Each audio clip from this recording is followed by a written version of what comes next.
Welcome back to another technical deep dive here in the debug zone. Today we're tackling a big question and breaking it down with insights from other users.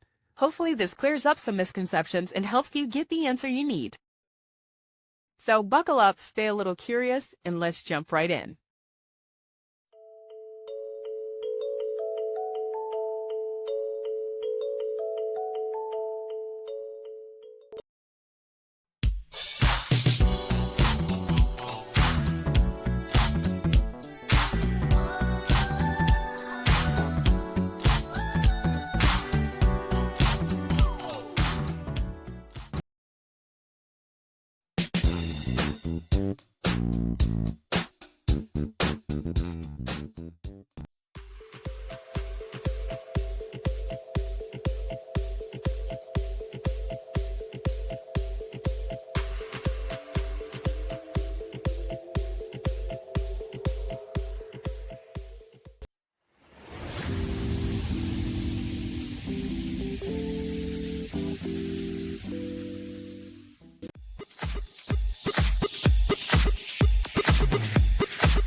And that's a wrap.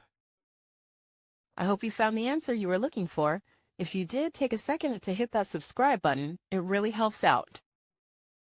And let me know in the comments which solution worked best for you.